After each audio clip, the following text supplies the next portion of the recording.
This film is based on the true story of the world's most notorious drug lord, Pablo Escobar. In real life, Escobar was once ranked by Forbes among the world's 7 richest men, a man whose wealth could rival an entire nation. In Medellin, he built hospitals, churches, and homes for the poor. To those in the slums, he was a hero, but to the government, he was a ruthless, bloodthirsty criminal with no limits. He bombed courts, blew up planes, and shot cops without hesitation. Was he a drug lord with a conscience, or a devil living among men? The story takes place in the 1980s. Pablo Escobar, the head of Colombia's largest cartel, used the simplest and most brutal methods to break into the American market. 1 kilogram of pure cocaine sold for $7,000 in Colombia, but once it reached the US, it could be diluted with lactose into 3 kilos and sold for a staggering $150,000. Escobar shipped over 40 tons of cocaine to the US every year, controlling 80% of the market. The profits were astronomical, and soon his fortune rivaled nations. He owned Colombia's largest private estate, which also doubled as South America's biggest private zoo. He had an army of teenage assassins, 50,000 private guards, and a massive arsenal. He believed that only the man with the gun had real power, and his presence alone made the government tremble. Yet, as much as they wanted to eliminate him, they simply couldn't match his money or firepower. He even blocked U.S. highways, landing drug planes in broad daylight right in front of American police. His men unloaded the drugs, and then he'd gift the planes to the government, because when each shipment brought in billions,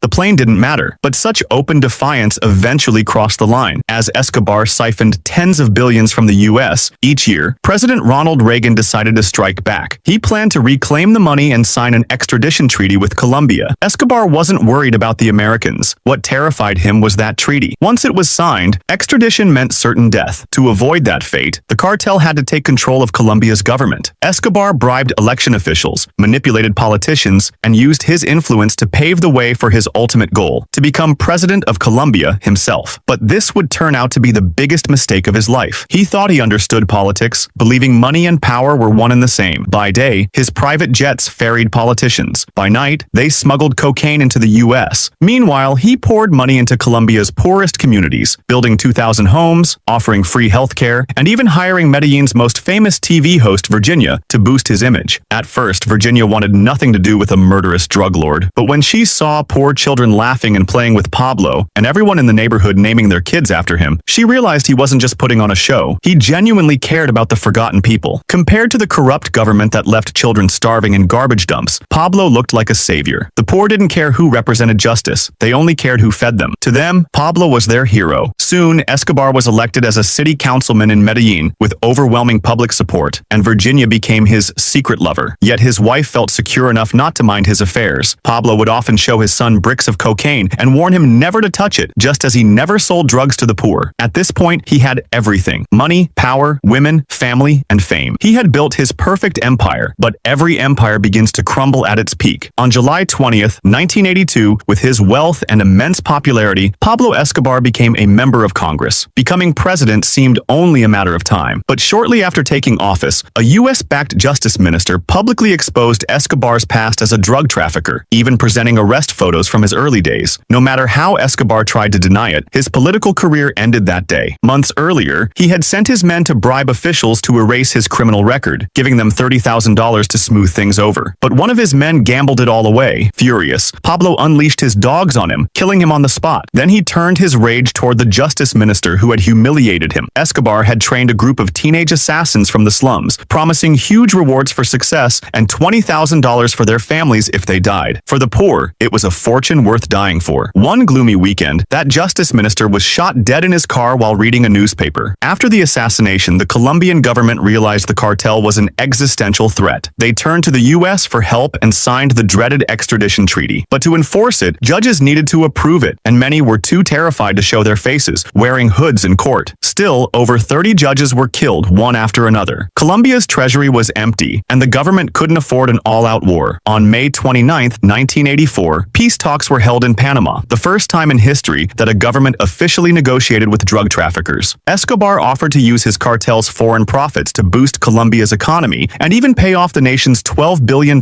foreign debt. In return, he asked for 2 things: legalization of drug trafficking and cancellation of the extradition treaty. Tempted by the money, the Colombian side agreed to legalize drugs, but they couldn't cancel the treaty for fear of U.S. retaliation. That pushed Escobar over the edge. He would never allow extradition. Negotiations operations broke down. Meanwhile, the DEA launched an investigation, starting with Escobar's mistress Virginia. But nothing could stop the madman now. Escobar distributed 3,000 guns to the children of the slums, placing bounties on police officers: $2,000 for killing a cop, $20,000 for an officer, and $50,000 for a police chief. The cops never knew their lives had a price tag. The huge rewards drove poor youths into chaos, and soon the police retaliated, turning the slums into a war zone. Colombia descended into one of the bloodiest periods in its history. With U.S. backing, the government formed a 5,000-man special task force to hunt Escobar, tracking his movements with intelligence support. But to their shock, sightings of him appeared all over Medellin, because every slum dweller claimed to be Pablo Escobar, their living god. Eventually, his real location was exposed. Police helicopters strafed the area, his men fought to the death to protect him, and as a last resort, they released doves that struck down a helicopter, buying Pablo time to escape, half-dressed and on the run. Meanwhile, his top lieutenants were assassinated, and multiple drug routes were destroyed. Enraged, Escobar declared open war on the government through a live radio broadcast. The first bomb struck downtown Bogota. The second brought down a commercial airliner, both targeting the rich and powerful. The nation was thrown into chaos. Under immense pressure, the government finally gave in and agreed to cancel extradition. Escobar went on television announcing a ceasefire, promising peace. To prove his sincerity, he volunteered to go to prison, his own prison, built with his own money. On June 19, 1991, Pablo Escobar arrived by helicopter to his luxurious, self-made prison, surrendered his weapons, and turned himself in. The deal was official, and the legend of Pablo Escobar entered its final chapter. The prison where Pablo was held was called La Catedral, and it was so luxurious it could easily be mistaken for a private resort. Inside were restaurants, bars, and even a soccer field, everything you could imagine. Every week, buses would bring in beautiful women to keep him company. Calling it a prison was a joke. It was more like a vacation villa. His family could visit him anytime, and even though he couldn't leave, Pablo still ran his empire from behind those comfortable walls. Just when he thought he had traded his freedom for peace, his daughter came to visit one day, and he decided to take her out for ice cream. But the gates that were supposed to be symbolic were actually real barriers, and beyond them stood U.S. soldiers. That's when he realized the truth. The so-called no extradition agreement was nothing more than a trap to keep him locked away. For the first time, this man who once defied the world broke down in tears. He had placed his wife and daughter right in the line of fire, and they were his biggest weakness. Meanwhile, the government and the CIA had already begun targeting his cartel. They persuaded his partners to turn against him, claiming his empire was crumbling behind bars, and encouraged rival gangs to slowly eat away at his territory. One day, two partners came to settle accounts. They owed him $250,000 but only paid $50,000, making up excuses for the missing money. Pablo never tolerated betrayal. He ordered his men to kill them on the spot. But that very move gave the government an excuse to transfer him to a real prison. When the troops arrived, though, Pablo was already gone. The electric gate switch was in his bedroom. After all, this was his own prison. From that moment, Pablo became a fugitive once again. As news spread of the two murdered partners, his organization began to crumble. Dealers and gang members who once swore loyalty to him switched sides, fearing they'd be next. Sensing weakness, the rival Cali cartel joined forces with a paramilitary group known as the United Self-Defense Forces. Backed by the DEA and the CIA, they began taking over all of Pablo's territories.